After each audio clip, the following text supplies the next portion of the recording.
So wait, it's your homeboy Quetzalcoatl hitting you up with another video. Today we're gonna talk about the upcoming fight that's coming up in a little bit over a week now. It's gonna be the bad Chad Dawson versus Andre SOG Ward. It's gonna be a hell of a motherfucking fight. I'm gonna go ahead and give you my prediction as well as my opinion on both fighters. Start off with bad Chad Dawson. Chad Dawson, of course, coming off of a huge historical victory as far as his resume goes against Bernard Hopkins. If you saw the first fight, you saw the first fight ended in a debacle and a huge controversy where Bernard Hopkins ended up hurting his shoulder after bad Chad Dawson seemed to throw him off of his shoulder because Bernard Hopkins was leaning on him, and Chad Dawson kind of like lifted himself up, and Bernard Hopkins flew back and he fell on his shoulder and claimed to have broken his shoulder or separated his shoulder. The fight was stopped. Chad Dawson was originally crowned the winner of that fight, but later on the fight was ruled a no decision and a mandatory rematch was implemented.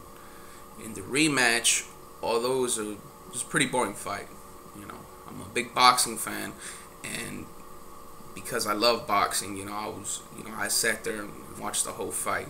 But casual boxing fans, fans who only watch like pay-per-view fights and stuff like that, they would have saw that as a big snooze fest. And Chad Dawson won a close fight, but rightfully so. And he basically redeemed himself because of what happened to him in the John Pascal fight. In the John Pascal fight, his mind didn't seem to be there for most of the fight. He seemed very frustrated. And as John Pascal faded towards the end of the fight, Chad Dawson was able to come back, but got cut with a big ass motherfucking cut on his head, and they stopped the fight on cuts.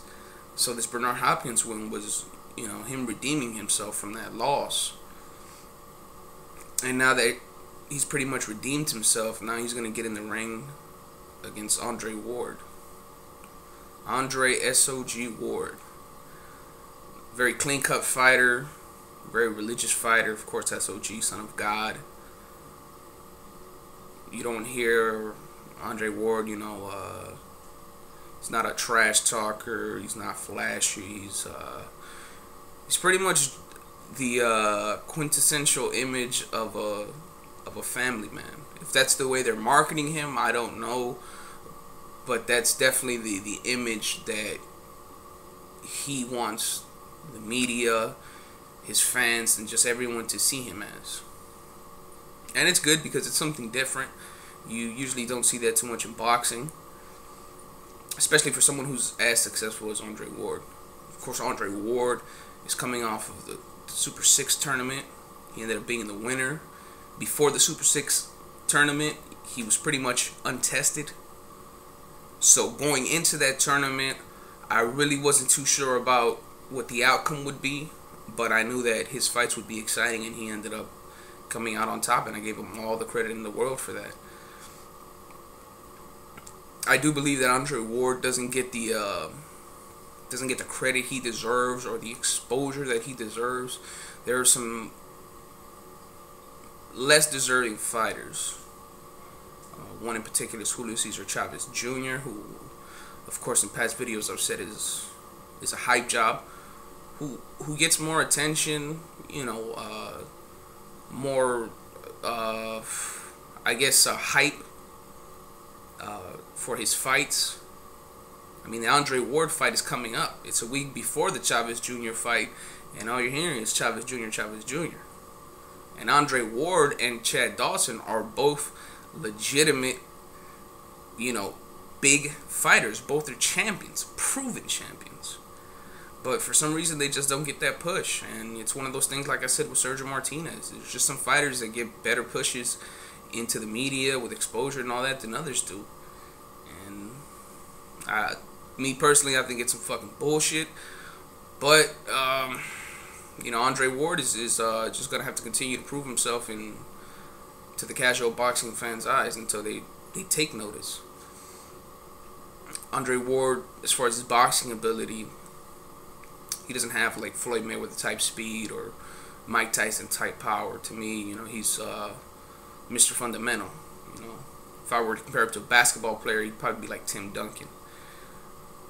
Andre Ward uses his brain in that ring. He beats his opponents with intelligence rather than brute force or raw physical gifts. He breaks his opponents down. If need be, he'll go all 12 rounds and win a third decision. Or you've seen in some cases where he stops his opponent. As I've said, he doesn't have one-punch power or blinding speed, but he knows how to use what he has effectively. The only knock that I would have on Andre Ward, which it really isn't a big knock, because it has nothing to do with as far as him having a flaw. It would be that his fights, along with Chad Dawson's, do seem to be a bit boring. Not so much to me because I just enjoy boxing, but when you got homies over and shit, watching big fights is always a big thing, and this is gonna be a big fight, and it has the potential to be a classic. But because it's Andre Ward versus Chad Dawson, it also has the potential to be a snooze fest. And I say that because, my prediction is that Andre Ward is going to win this fight by decision. But neither fighter would take a big risk. I think that Chad Dawson is going to come in trying to outbox Andre Ward, and it's not going to work. Of course, Andre Ward isn't going to whoop his ass, but he's going to make sure that he gets the decision. He's going to do just enough. Neither fighter is going to take a big risk, and for the most part, it'll be a boring fight to most boxing fans. I think in order for it to be an exciting fight is for Chad Dawson to come in with a little bit more pressure. He's going to have to take a little bit more risk. And not only to make it an exciting fight, but to give Chad Dawson an opportunity to win. Because he's not going to win out boxing Andre Ward. That's not going to happen.